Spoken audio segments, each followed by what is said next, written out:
يا أيها الناس قد جاءتكم موعظة من ربكم وشفاء لما في الصدور وهدى ورحمة للمؤمنين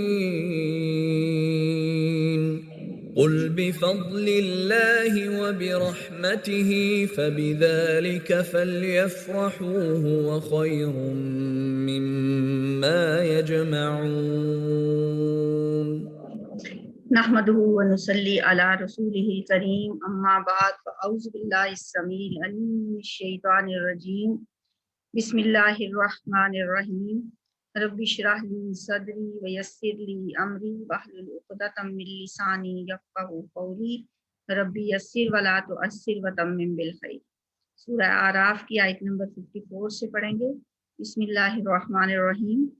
ان ربکم، بے شک تمہارا رب، ان ربکم اللہ الذی، بے شک تمہارا رب اللہ ہے، الذی جس نے خلق السماواتی پیدا کیا آسمانوں کو، سماؤن کی جمع سماوات، والارض اور زمین کو، فی ستۃ ایام 6 دنوں میں۔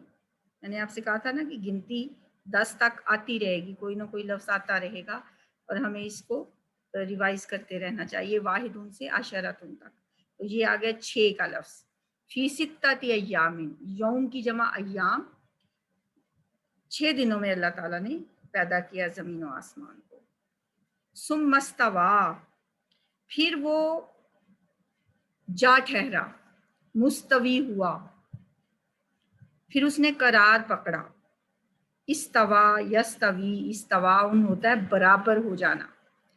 جو لوگ کبھی حج پہ گئے ہیں یا عمرہ پہ گئے ہیں یا نہیں بھی گئے انشاءاللہ جائیں گے، تو آپ دیکھیں کہ جب جماعت شروع ہونے لگتی ہے تو امام ایک لفظ بولتا ہے استو، استو، لوگوں کو سمجھ ہی نہیں آتی کہ یہ کیا کہہ رہے ہیں، وہ یہی استوا سے استو فعل امر، برابر ہو جاؤ، سیدھے ہو جاؤ، صفیں سیدھی کر لو، استو، ثم استویٰ، پھر وہ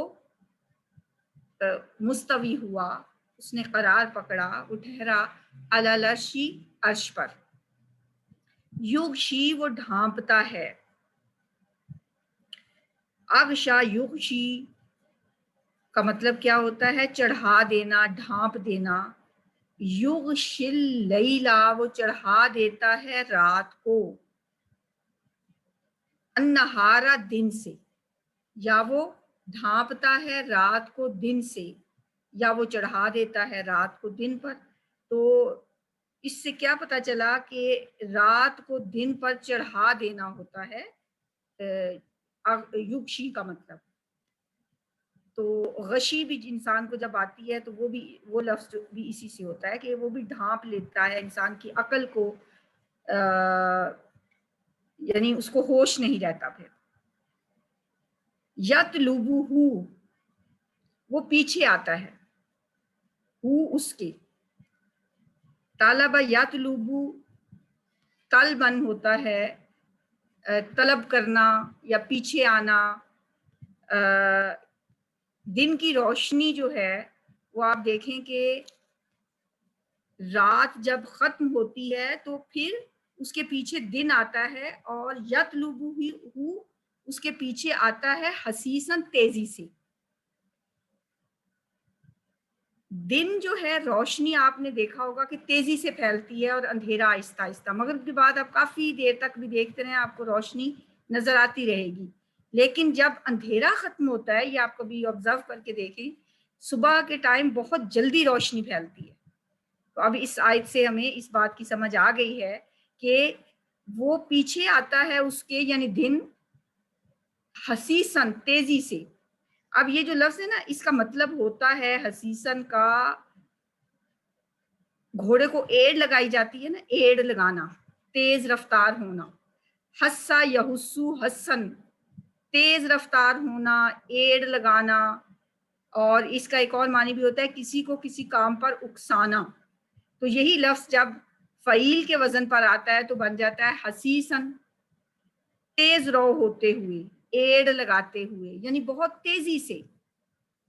والشمس اور سورج، والقمر اور چاند، والنجوم اور ستارے، مسخرات تابع کیے ہوئے ہیں، مسخر ہیں، سخر یسخر تسخیرا. اس سے اسم المفعول ہے مسخر، مطیع کیا ہوا، تابع فرمان کیا ہوا. اس کی جمع ہے مسخرات، وہ تابع کیے ہوئے ہیں، بِأَمْرِهِ ہی اس کے حکم کے. الا خبردار، آگاہ رہو، لَهُ الْخَلْقُ اسی کا کام ہے پیدا کرنا، اسی کے لیے ہے تخلیق، والامر اور حکم دینا.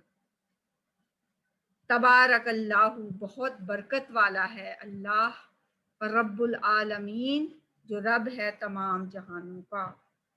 ادعو پکارو، دعا یدعو پکارنا، ربکم اپنے رب کو، تضرعا عاجزی کرتے ہوئے، گڑ گڑاتے ہوئے، روتے ہوئے، وخفیتاً اور چپکے چپکے، انہ بے شک وہ، لا یحب المعتدین نہیں پسند کرتا حد سے بڑھنے والوں کو. ولا تفسدوا اور نہ تم فساد پھیلاؤ، افسد یفسد فساد پھیلانا، اور نہ تم فساد پھیلاؤ فی الارض زمین میں، بعد اصلاحہا اس کی اصلاح کے بعد، ودعوہ اور پکارو اسے، خوفاً ڈرتے ہوئے، خوف کھاتے ہوئے. خافا یخاف خوفاً ڈرنا، خوف کھانا. یہ لفظ بہت دفعہ قرآن میں آیا ہے. وَلِمَنْ خَافَ مَقَامَ رَبِّهِ جَنَّتَانِ سورہ رحمان میں آتا ہے. پھر ہم نے پیچھے پڑھا وَلَنَبْلُوَنَّكُمْ بِشَيْءٍ مِّنَ الْخَوْفِ ہم تمہیں کچھ چیزوں کے ساتھ آزمائیں گے جن میں سے ایک خوف ہے. تو یہ لفظ بہت زیادہ استعمال ہوا ہے قرآن میں، ڈرتے ہوئے، وَطَمَعًا اور طمع کرتے ہوئے. طمع اردو کا لفظ ہے. ان رحمت اللہ بے شک اللہ کی رحمت، قریب من المحسنین قریب ہے نیکی کرنے والوں کے، احسان کرنے والوں کے. وَهُوَ الَّذِي اور وہی ہے جو یرسل بھیجتا ہے، ارسل یرسل ارسال بھیجنا، ارسال کرنا، الریاح ہوائیں، ہواؤں کو بھیجتا ہے. ریح ان کی جمع ریاح ہوائیں، بشرم بین یدئی خوشخبری بنا کر، بین یدئی رحمتہ پہلے اپنی رحمت سے. بین یدئی دونوں ہاتھوں کے آگے، سامنے یعنی آگے، حتیٰ یہاں تک کہ اذا جب اقلت اٹھا لاتی ہے، اقلا یقلو بوجھ اٹھانا اس کا مطلب ایک تو ہوتا ہے، ایک اس کا مطلب قلت بھی ہوتا ہے. اقلا یقلو سے بوجھ اٹھانا اور قلت. تو یہاں پہ کیا ہوا، اقلت اٹھا لاتی ہے یعنی ہوا، سحابن بادل. سحاب جو ہے وہ سحب ان کی جمع ہے، پانی والے بادلوں کو کہا جاتا ہے. صحابہ یصحب صحبن کا ویسے مطلب ہوتا ہے کسی کو گھسیٹنا، کیونکہ بادل بھی بخارات کو گھسیٹتے ہیں. بخارات جو ہوتے ہیں نا پانی والے، ان کو گھسیٹ کے لے کے جاتے ہیں. اور یہ لفظ قرآن میں اور بھی کئی جگہ پہ استعمال ہوا ہے. جیسے ایک جگہ پہ آتا ہے یوم یسحبون فی النار، جس دن وہ گھسیٹے جائیں گے آگ میں، علی وجوہہم اپنے چہروں کے بل.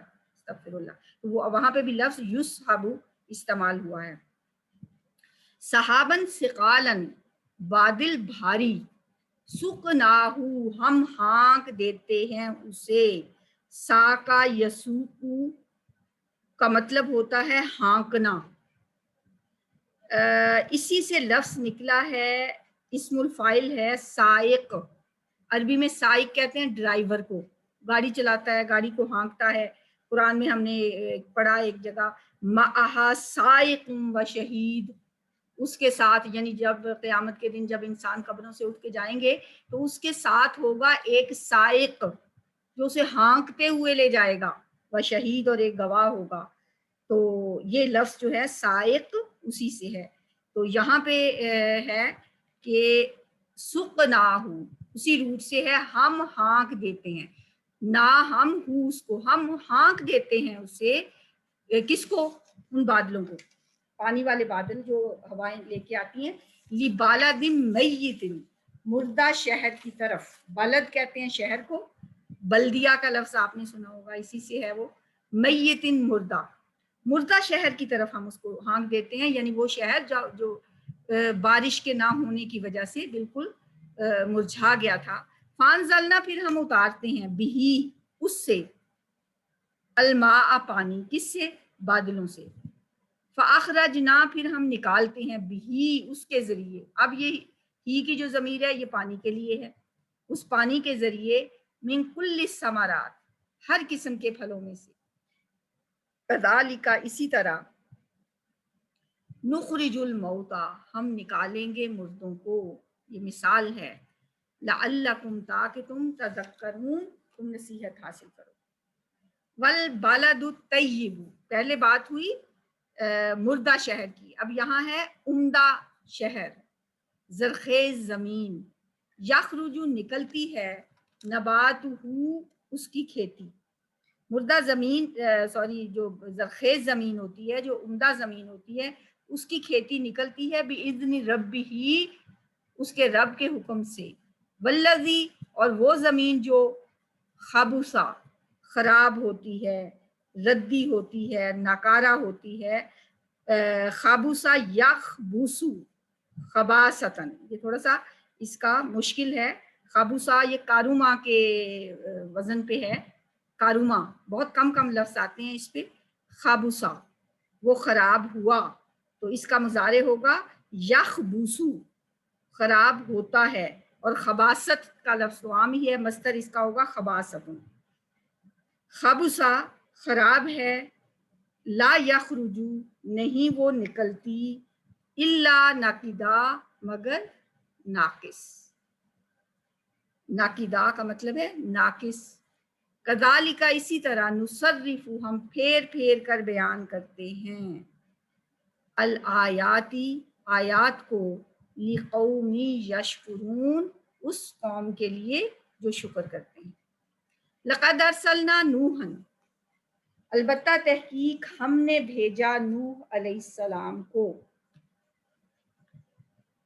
الی قومہ، اس کی قوم کی طرف، فقالا، تو اس نے کہا، یعنی نوح علیہ السلام نے کہا اپنی قوم سے، یا قومی، اے میری قوم، اب میم کے نیچے زیر ہے لیکن اصل میں ہی ہے یہ یا قومی، یا یہاں پہ محذوف ہے، اے میری قوم، ترجمہ ہم کر رہے ہیں نا میری کا، تو یہاں پہ یا محذوف ہے، اے میری قوم، کیونکہ یہ لفظ بار بار آئے گا، اس کو ذہن میں رکھیں، اعبد اللہ، عبادت کرو اللہ کی، عبد یعبد، عبادت کرنا ہوتا ہے، اور اس سے فعل امر ہے، اعبدو، تم عبادت کرو، اللہ، اللہ کی، ما لکم، نہیں تمہارے لیے، من الہن، کوئی الہ، اب من یہاں پہ زائدہ ہے، یہ کیوں ہے؟ تاکید کے لیے آتا ہے، زائدہ جب آتا ہے نا وہ تاکید کے لیے، کوئی بھی معبود نہیں، نکرہ ہے، اور مطلب نکرہ ہوتے ہوئے کہ کوئی بھی معبود نہیں، غیرہ، اس کے سوا، انی، بے شک میں، اخافو، میں ڈرتا ہوں، خافا یخافو سے میں ڈرتا ہوں، پھر یخافو سے بن گیا اخافو، میں ڈرتا ہوں، علیکم، تم پر، عذاب سے، یومن عظیمن، بڑے دن کے، اس کو اگر لیں عذاب یومن، پھر ہوگا ایک دن کا عذاب، یہ مرکب اضافی ہوگا، اگر اس کو اس کے ساتھ ملائیں یومن عظیمن، بڑا دن، پھر یہ مرکب توصیفی ہوگا، بڑے دن کے عذاب سے، قال الملأ، کہا سرداروں نے، مالا پہلے بھی میں آپ کو ایک دفعہ بتا چکی ہوں کہ یہ سردار کے لیے آتا ہے، مرکب ہوتا ہے، مذکر ہوتا ہے، اور بھر جانا، مالا ان کا مطلب ہوتا ہے نا بھر جانا، یعنی وہ جن کو دیکھ کر دل آپ کا روب سے بھر جاتا ہے، اس لیے سردار کا لفظ جو ہے نا اس کے لیے مالا ان کا لفظ آتا ہے۔ سرداروں نے کہا، من قومی ہی، اس کی قوم سے، یعنی نوح علیہ السلام کی قوم سے، انا، بے شک ہم، لنراکا، یقیناً ہم دیکھتے ہیں تجھے، انا بھی تاکید کے لیے، لام تاکید، پھر ڈبل تاکید، بے شک ہم یقیناً آپ کو دیکھ رہے ہیں فی ضلال مبین، کھلی گمراہی میں۔ اب دیکھیں اللہ کے رسول ہیں اور آگے سے ان کو کس طرح جواب مل رہے ہیں۔ قالا، اس نے کہا یعنی نوح علیہ السلام نے کہا، یا قومی، اے میری قوم، لیسا بی ضلالہ، نہیں ہے مجھ میں کوئی گمراہی، لیسا نہیں ہے بھی مجھ کو، ضلالتن کوئی گمراہی، مجھ میں کون سی گمراہی ہے، ولیکنی، اور لیکن میں، رسول من رب العالمین، رسول ہوں رب العالمین کی طرف سے، ابلغکم، میں پہنچاتا ہوں تمہیں، بلغ یبلغ تبلیغاً، میں پہنچاتا ہوں، میں تبلیغ کرتا ہوں۔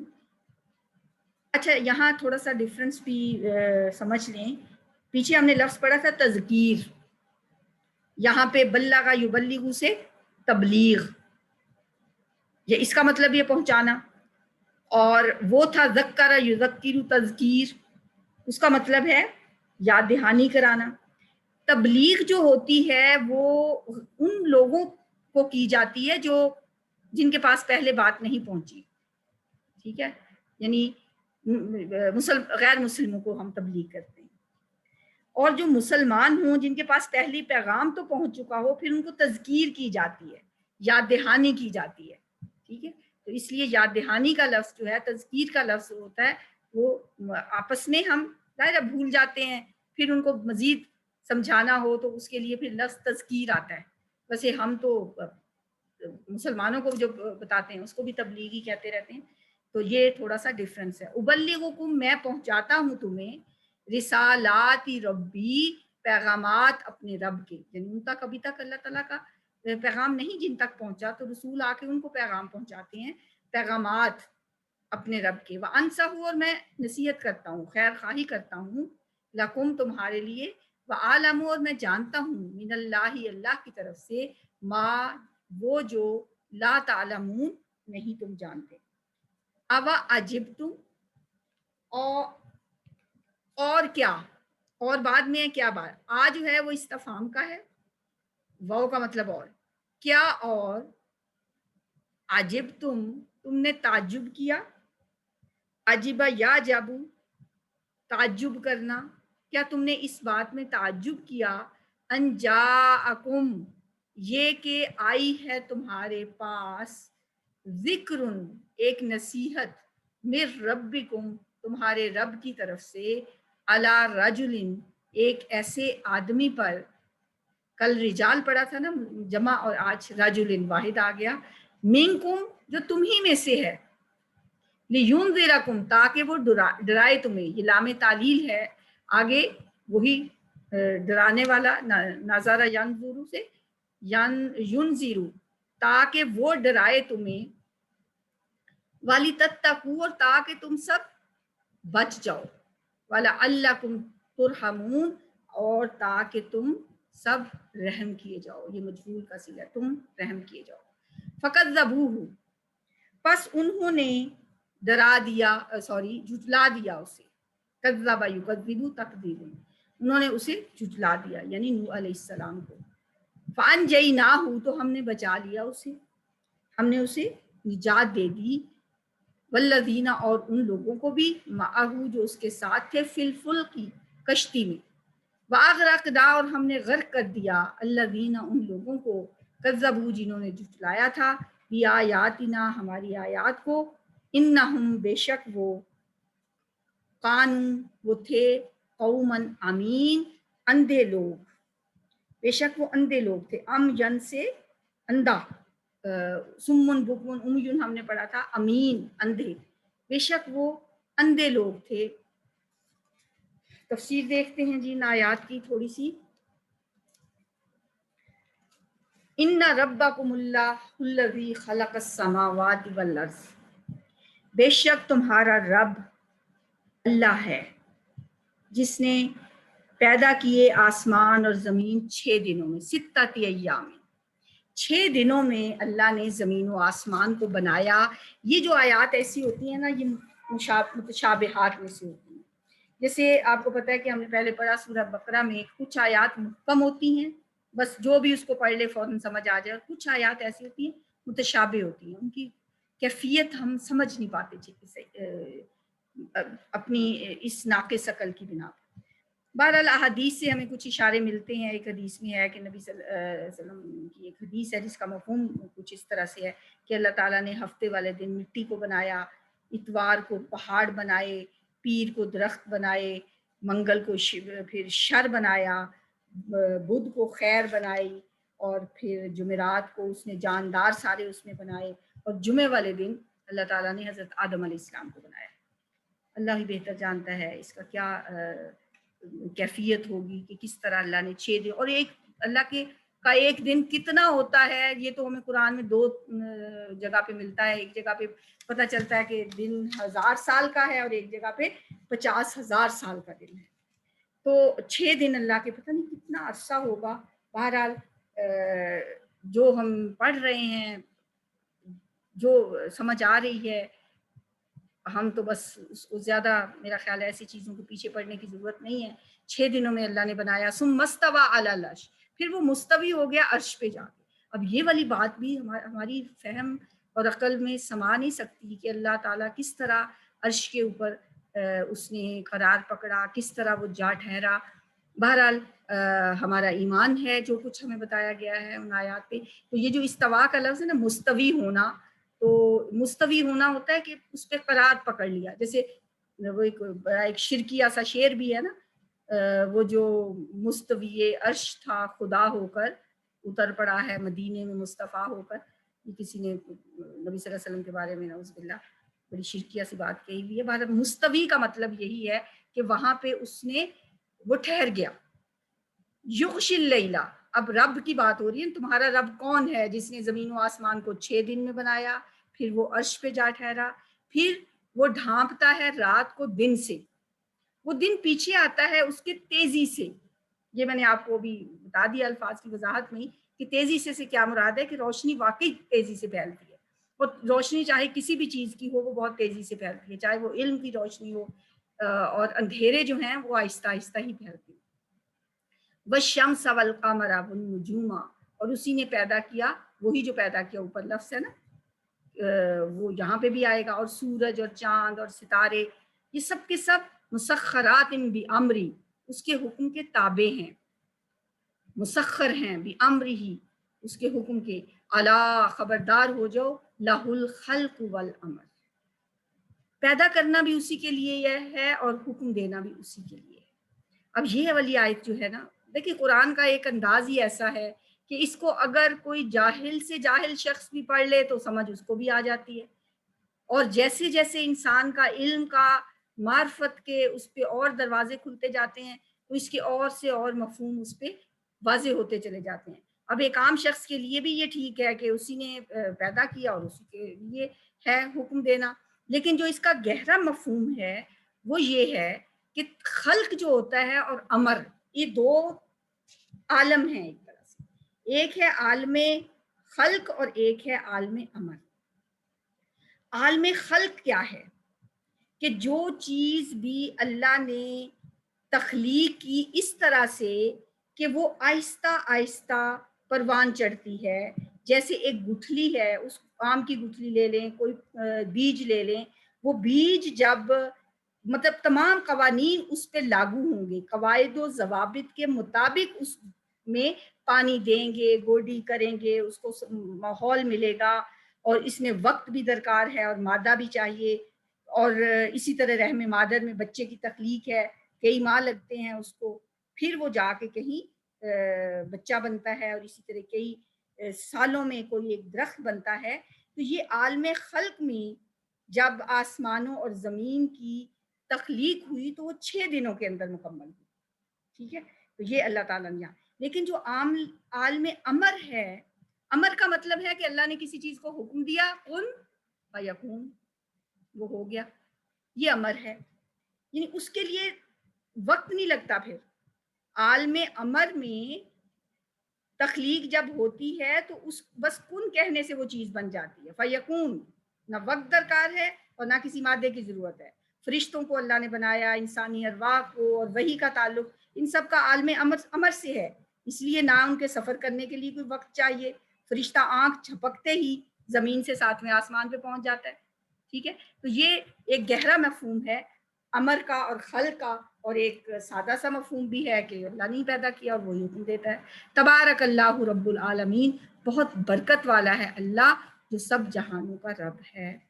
ادعوا ربکم، پکارو اپنے رب کو عاجزی کے ساتھ اور چپکے چپکے، یقیناً وہ حد سے گزرنے والوں کو پسند نہیں کرتا۔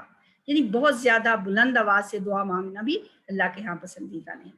ولا تفسدوا فی الارض، اور زمین میں فساد نہ پھیلاؤ اس کی اصلاح کے بعد، اور اللہ کو پکارا کرو خوف اور امید کے ساتھ۔ یہ جو بات ہے نا، خوف اور امید کے ساتھ اللہ کو پکارنا، اس لیے مجھے حضرت عمر کا وہ قول ہمیشہ ذہن میں میرے آتا ہے کہ وہ فرماتے ہیں کہ مجھے اگر کوئی یہ کہہ دے کہ پوری دنیا جو ہے وہ جنت میں جائے گی، ایک ہی بندہ ہے جس نے جہنم میں جانا ہے، مجھے اللہ سے اتنا خوف آتا ہے، مجھے ڈر ہے کہ کہیں وہ عمر ہی نہ ہو۔ اور دوسری طرف اللہ سے مجھے امید اتنی ہے کہ اگر مجھے کوئی یہ کہہ دے کہ ساری دنیا جہنم میں جائے گی، صرف ایک شخص ہی جنت میں جانے والا ہے، تو مجھے امید ہے کہ وہ عمر ہی ہوگا۔ تو ہمیں بھی ان دونوں کے درمیان بین رہنا چاہیے، اللہ کا خوف بھی رکھنا چاہیے، اسے امید اور خوف کے درمیان بین الخوف والرجاء رہنا چاہیے۔ ایک طرف خوف کا احساس بھی ہو کہ کہیں اللہ پکڑ نہ لے، سزا نہ دے دے، دوسری طرف اس کی رحمت، اس کی مغفرت کی امید بھی ہو کہ میرا اللہ، کیونکہ اللہ تعالیٰ کہتے ہیں بندے کے گمان کے ساتھ ہوتا ہوں، اللہ سے ہمیشہ اچھی امید رکھنی چاہیے۔ ان رحمت اللہ قریب من المحسنین، بے شک اللہ کی رحمت قریب ہے نیکی کرنے والوں کی۔ وَهُوَ الَّذِي يُرْسِلُ الرِّيَاحَ، وہی ہے جو بھیجتا ہے ہوائیں خوشخبری دیتی ہوئی اس کی رحمت کے آگے آگے۔ یعنی رحمت، ابر رحمت سے پہلے ہواؤں کے ٹھنڈے جھونکے جو آتے ہیں وہ خوشخبری دیتے ہوئے آتے ہیں کہ بارش آنے والی ہے، پھر اس کے بعد بارش ہوتی ہے۔ حتی اذا اقلت سحابا ثقالا، یہاں تک کہ جب اٹھا لاتی ہے بھاری بادل۔ کون اٹھا لاتی ہے؟ وہ ہوائیں اٹھا لاتی ہیں، بڑے بڑے بھاری بادل۔ یہ بادل کس قدر بھاری ہوتے ہوں گے، ان کا وزن انسانی حساب میں تو آ نہیں سکتا۔ ظاہر اللہ کی قدرت اور اس کی حکمت ہی کے سبب لاکھوں ٹنوں پانی جو ہے وہ روئی کے گالوں کی طرح یہ ہوائیں اڑتی پھرتی ہیں۔ سقناہ لبلد میت، ہم ہانک دیتے ہیں اس بادل کو ایک مردہ زمین کی طرف۔ یعنی پھر اللہ فرماتے ہیں ہمارے ہی حکم سے اس بادل کو ہم کسی بے آب و گیا وادی کی طرف جہاں پہ پانی کی ضرورت ہوتی ہے، اور پھر ہم اس کی طرف ہانک دیتے ہیں، پھر ہم اس سے برساتے ہیں پانی، اور پھر اس سے ہر طرح کے میوے نکالتے ہیں۔ فَأَنزَلْنَا بِهِ الْمَاءَ فَأَخْرَجْنَا بِهِ مِنْ كُلِّ الثَّمَرَاتِ كَذَلِكَ نُخْرِجُ الْمَوْتَىٰ لَعَلَّكُمْ تذکرون، اسی طرح ہم نکالیں گے مردوں کو تاکہ تم نصیحت حاصل کرو، لعلکم تذکرون، تاکہ تم نصیحت حاصل کرو۔ یعنی یہ دراصل مثال دینے کا مقصد کیا تھا کہ ہم اسی طرح سے تمہیں زندہ کر لیں گے۔ مکی صورت ہے، اور مکی صورتوں میں جیسے آپ کو پتہ ہے کہ مشرکین مکہ کا یہ وہ کہا کرتے تھے جب ہم مر جائیں گے، ہم ہڈیاں ہماری گل سڑ جائیں گی تو ہمیں کون نکالے گا؟ تو اللہ نے فرمایا کذالک نخرج الموتیٰ، ہم اس طرح مردوں کو نکالیں گے، اس طرح ہم زندہ کر لیں گے۔ والبلد الطیب، اور عمدہ زرخیز شہر یا زمین کیسی ہوتی ہے؟ زرخیز زمین سے ہم تو اپنے رب کے حکم سے جو سبزہ نکالتی ہے، یخرج نباتہ، وہ زمین اپنا سبزہ نکالتی ہے، اور جو زمین خراب ہوتی ہے والذی خبث لا یخرج الا ناقدا، وہ کچھ نہیں نکالتی مگر کوئی ناقص سی چیز۔ اب دیکھیں کہ آپ بیج بھی بوئیں، اگر کسی ناقص زمین میں بوئیں گے تو کچھ بھی نہیں اگے گا، لیکن اگر عمدہ زمین ہوگی تو اس میں سے سرسبز و شاداب کھیتیاں نکلیں گی۔ کذالک نصرف الآیات لقوم یشکرون، اسی طرح ہم اپنی آیات پھیر پھیر کے بیان کرتے ہیں، لیکن ان لوگوں کے لیے جو اس کی قدر کرنے والے ہیں، جو شکر کرنے والے ہیں۔ اب یہاں سے ان 6 رسولوں کی واقعات شروع ہو رہے ہیں جن کا میں نے آپ کو بتایا تھا التذکیر بایام اللہ کے سلسلے کا آغاز ہو رہا ہے کہ اللہ تعالیٰ نے کچھ قوموں کے پر جو عذاب آیا اس عذاب کے واقعات ہمیں سنا کر تذکیر کی ہے۔ ان میں سے پہلے جو رسول ہیں وہ ہیں نوح علیہ السلام۔ بے شک ہم نے بھیجا نوح علیہ السلام کو اس کی قوم کی طرف، فقال یا قوم اعبدوا اللہ ما لکم من الہ غیرہ۔ یہ آیت بار بار آئے گی کیونکہ ہر رسول نے اپنی قوم سے سب سے پہلے یہی کہا، اے میری قوم۔ ایک ہی دفعہ بس اس کا ترجمہ یاد کر لیں، یا قومی، اے میری قوم، اعبدوا اللہ، عبادت کرو اللہ کی، ما لکم، نہیں ہے تمہارے لیے، من الہ غیرہ، کوئی معبود اس کے سوا۔ نوح علیہ السلام نے کہا انی اخاف علیکم عذاب یوم عظیم، مجھے ڈر ہے کہ کہیں تم پر بڑے دن کا عذاب نہ آ جائے۔ قال الملأ، اب نوح علیہ السلام کی قوم کے جو سردار تھے انہوں نے کہا، من قومہ انا لنراک فی ضلال مبین، ہم تو دیکھ رہے ہیں کہ آپ کھلی گمراہی میں ہیں۔ نوح علیہ السلام نے کہا، یا قومی لیس بی ضلالہ، اے میری قوم مجھ میں کوئی گمراہی نہیں ہے، ولکنی رسول من رب العالمین، میں تو رب العالمین کی طرف سے رسول بنا کے بھیجا گیا ہوں۔ میرا کام تو صرف اتنا ہے، ابلغکم رسالات ربی، میں تمہیں اپنے رب کے پیغامات پہنچاؤں، اپنے رب کے پیغامات پہنچانے کے لیے آیا ہوں۔ وانصح لکم، اور میں خیر خواہی کرتا ہوں تمہاری، وَأَعْلَمُ مِنَ اللَّهِ مَا لَا تَعْلَمُونَ، اور میں جانتا ہوں اللہ کی طرف سے کہ تم نہیں جانتے۔ أَوَعَجِبْتُمْ، اور کیا تم نے تعجب کیا ہے کہ آئی ہے تمہارے پاس نصیحت تمہارے رب کی طرف سے، عَلَىٰ رَجُلٍ مِّنكُمْ، ایک ایسے آدمی پر جو تم ہی میں سے ہے۔ دیکھیں نبی صلی اللہ علیہ وسلم کو جو باتیں بتائی جا رہی تھی نا، وہ وہی تھی جو اعتراضات یہ لوگ مکہ والے آپ سے کر رہے تھے، وہی اعتراضات پچھلے رسولوں کی قوموں نے بھی کیے کہ ایک آدمی پہ اللہ کی طرف سے وحی آئی ہے، لِيُنذِرَكُمْ، کہ وہ ڈرائے تمہیں، وَلِتَتَّقُوا، اور تاکہ تم بچ جاؤ، وَلَعَلَّكُمْ تُرْحَمُونَ، اور تاکہ تم پہ رحم کیا جائے۔ کیا تم اس بات میں تعجب کرتے ہو کہ ایک آدمی پہ تو وحی آئی ہے، یا ایک آدمی تمہارے پاس ڈرانے کے لیے آیا ہے، ایک نصیحت کرنے کے لیے ایک آدمی تمہارے پاس آیا ہے۔ فَكَذَّبُوهُ، تو انہوں نے جھٹلا دیا آپ کو۔ فَأَنجَيْنَاهُ، اللہ فرماتے ہیں پھر ہم نے اسے بچا لیا، ہم نے اسے نجات دی، وَالَّذِينَ مَعَهُ، اور جو لوگ اس کے ساتھ تھے، فِي الْفُلْكِ، کشتی میں۔ یہ واقعات اور بھی جگہوں پہ تفصیل سے آئے ہیں، اب یہاں پہ تو ٹائم نہیں ہے کہ ان کے واقعات کو آپ کو تفصیل سے بتایا جائے، اس کی تفسیر آپ پڑھ لیجئے گا۔ جو لوگ حضرت نوح علیہ السلام کے ساتھ تھے وہ 40 مرد اور 40 عورتیں تھیں، انہوں نے جنہوں نے آپ پہ اسلام قبول کیا، تقریباً انہوں نے 950 سال تبلیغ کی، 950 سال کی تبلیغ کے نتیجے میں 80 مرد و عورت جو تھے وہ آپ پہ ایمان لائے تھے۔ تو اللہ نے فرمایا کہ ہم نے بچا لیا انہیں اور آپ پر ایمان لانے والوں کو جو ان کے ساتھ کشتی میں تھے۔ وَأَغْرَقْنَا الَّذِينَ كَذَّبُوا بِآيَاتِنَا، اور ہم نے غرق کر دیا ان لوگوں کو جنہوں نے ہماری آیات کو جھٹلایا تھا۔ إِنَّهُمْ كَانُوا قَوْمًا أَمِينَ، بے شک وہ ایک ایسے قوم تھے جو کہ اندھے تھے، وہ اندھی قوم تھی، یعنی ان کو حقیقت حال نظر نہیں آ رہی تھی۔ تو یہاں سے 6 رسولوں کے واقعات ہم پڑھیں گے انشاءاللہ۔ حضرت آدم علیہ السلام کے بعد جو پہلے رسول آئے ہیں وہ حضرت نوح علیہ السلام ہی ہیں، اس کے بعد باقی کے رسولوں کے بھی واقعات انشاءاللہ ہم پڑھتے رہیں گے۔ تو ابھی ان آیات کی تلاوت سنتے ہیں۔ إن ربكم الله الذي خلق السماوات والأرض في 6 أيام ثم استوى على العرش يغشي الليل النهار يطلبه حثيثا والشمس والقمر والنجوم مسخرات بأمره ألا له الخلق والأمر تبارك الله رب العالمين ادعوا ربكم تضرعا وخفية إنه لا يحب المعتدين ولا تفسدوا في الأرض بعد إصلاحها وادعوه خوفا وطمعا إن رحمة الله قريب من المحسنين وهو الذي يرسل الرياح بشرا بين يدي رحمته حتى إذا أقلت سحابا ثقالا سقناه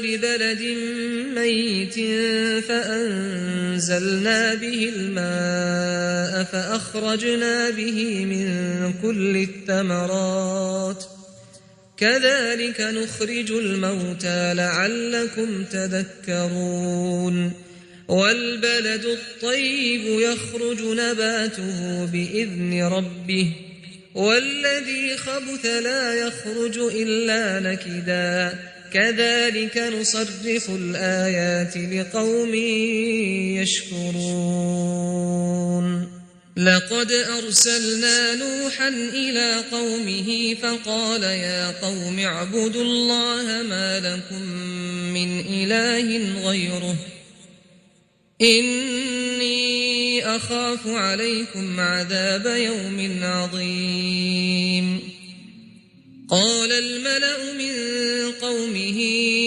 إنا لنراك في ضلال مبين قال يا قوم ليس بي ضلالة ولكني رسول من رب العالمين أبلغكم رسالات ربي وأنصح لكم وأعلم من الله ما لا تعلمون أوعجبتم أن جاءكم ذكر من ربكم على رجل منكم لينذركم ولتتقوا ولعلكم ترحمون فكذبوه فأنجيناه والذين معه في الفلك وأغرقنا الذين كذبوا بآياتنا إنهم كانوا قوما عمين